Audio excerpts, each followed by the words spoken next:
Hello আসসালামু আলাইকুম সবাইকে welcome back to my cooking channel ঘরোয়া রান্না। ঘরোয়া রান্নার আজকের আয়োজনে আমি আপনাদের সাথে শেয়ার করছি অনেক বেশি স্বাদের চাপা শুটকি বা পুঁটি শুটকির ভর্তা রেসিপি। একটি উপকরণ এই চাপা শুটকি বা পুঁটি শুটকির ভর্তার স্বাদকে বাড়িয়ে দেয় দ্বিগুণ। তো চলুন দেখে নিই কীভাবে এই মজাদার চাপা শুটকি বা পুঁটি শুটকির ভর্তাটি বানিয়ে নিয়েছি। প্রথমে আমি একটি কড়াইতে দিয়ে নেব হাফ চা চামচের মতো সয়াবিন তেল। এর মধ্যে আমি দিয়ে দিচ্ছি 1.5টি পরিমাণ মাঝারি সাইজের দেশি রসুনের কোয়া। এবার খুব ভালো করে এই রসুনের কোয়াগুলোকে তেলের মধ্যে ভেজে নিতে হবে। তো খুব ভালো করে এই রসুনের কোয়াগুলো ভাজা হয়ে গিয়েছে। এই পর্যায়ে আমি মাঝখান থেকে একটু ফাঁক করে দেব এবং এর মধ্যে আবারও হাফ চা চামচের মতো সয়াবিন তেল দিয়ে নেব। এর মধ্যে আমি এখন দিয়ে দিচ্ছি শুটকি। এখানে আমি 5টি মাঝারি সাইজের চাপা শুটকি ব্যবহার করছি। আপনাদের শুটকির পরিমাণ যদি বেশি হয় তাহলে সবগুলো পরিমাণ কিন্তু বেশি করে নিতে হবে। 30 সেকেন্ডের মতো এক পিঠ হলে আমি শুটকিগুলিকে উল্টে দেব অপর পিঠ হওয়ার জন্য।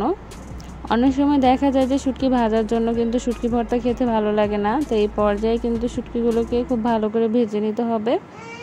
শুটকিগুলো ভালো করে ভেজে নিলে শুটকি ভর্তাটি খেতে অনেকটা বেশি ভালো লাগে। দেখতেই পাচ্ছেন কিভাবে আমি এই শুটকিগুলোকে ভেজে নিয়েছি। শুটকিগুলো যখন ভাজা হয়ে যাবে পর্যায়ে আমি দিয়ে দিচ্ছি বিলেতি ধনিয়া পাতা বা সজ পাতা, যে নামেই বলুন না কেন এই পাতাগুলো দিয়ে সবগুলো উপকরণকে একসাথে খুব ভালো করে ভেজে নিতে হবে। খুব ভালো করে সবগুলো উপকরণ ভাজা হয়ে গিয়েছে। এই পর্যায়ে একটি প্লেটে নামিয়ে নিয়েছি। এবার হচ্ছে ভর্তা বানানোর পালা। ভর্তা বানানোর জন্য আমি শিলপাটা দিয়ে নিচ্ছি 9 থেকে 10টি শুকনো মরিচ। আমি কিন্তু এখানে মরিচগুলো ভাজিনি, এমনি জাস্ট বটা ছাড়িয়ে পাটায় দিয়ে নিয়েছি এবং সাথে দিয়েছি স্বাদ মতো লবণ। এবার মরিচগুলোকে খুব ভালো করে বেটে নিতে হবে। আমি প্রায় 2বার এই শুকনো মরিচগুলোকে বেটে নিয়েছি। শুকনো মরিচটি বাটা হয়ে গেলে এই পর্যায়ে আমি দিয়ে নেব যে উপকরণগুলো আমি একসাথে ভেজে নিয়েছিলাম শুটকি সহ, সেগুলোকে দিয়ে দিচ্ছি। এবার খুব ভালো করে এগুলোকে বেটে নিতে হবে। এই পর্যায়ে কিন্তু আমি পেঁয়াজ ব্যবহার করিনি, কারণ এই পর্যায়ে পেঁয়াজ ব্যবহার করলে এই সবগুলো উপকরণের সাথে পেঁয়াজটি খুব বেশি মিহি হয়ে যাবে। তাই পেঁয়াজটি আমি সবার শেষে ব্যবহার করব, কারণ এই সব উপকরণগুলোকে খুব ভালো করে মিহি করে বেটে নেব, কিন্তু পেঁয়াজগুলোকে একটু আধা ভাঙা রাখবো। এতে করে ভর্তাটি খেতে অনেকটা বেশি ভালো লাগবে। তো সবগুলো উপকরণকে একবার বেটে নেওয়ার পর আমি আবারও ভালো করে মিশিয়ে নিয়ে তারপর আবার একবার বেটে নেব।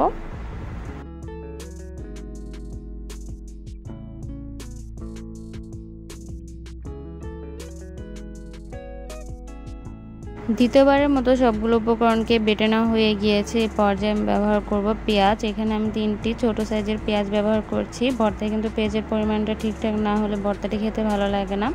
একটা জিনিস লক্ষ্য করলে দেখবেন যে আমি পেঁয়াজগুলোকে কেটে নিয়ে নিই, আস্তই রেখেছি। আস্ত রাখলে এই পেঁয়াজগুলো বাটতে অনেকটা সুবিধা হয়। তো এইভাবে ছেঁচে নিয়ে তারপর এভাবে বেটে নিলেই কিন্তু পেঁয়াজগুলো খুব ভালোভাবে বাটা হয়ে যায়। তো 3টো পেঁয়াজই আমি একইভাবে বেটে নিয়েছি। এবার সবগুলো উপকরণকে আমি একসাথে হাত দিয়ে ভালো করে মিশিয়ে নেব এবং আরও একবার বেটে নেব। আরেকবার বেটে নিলে এই ভর্তাটি কিন্তু খাওয়ার জন্য একদম রেডি। এভাবে কিন্তু খুব সহজেই বানিয়ে ফেলতে পারেন মজাদার এই ভর্তাটি। এই ভর্তায় ধনিয়া পাতা ব্যবহার করায় এই ভর্তার স্বাদটি কিন্তু অনেকাংশেই বেড়ে গিয়েছে। তো আশা করি আজকের এই ভর্তা রেসিপিটি আপনাদের কাছে ভালো লেগেছে। আমার এই রেসিপিগুলো আপনাদের কাছে ভালো লাগলে অবশ্যই আমার ভিডিওতে লাইক দিবেন এবং আমার চ্যানেলটি সাবস্ক্রাইব করে আমার পাশে থাকবেন। সবাই ভালো থাকবেন। আল্লাহ হাফেজ।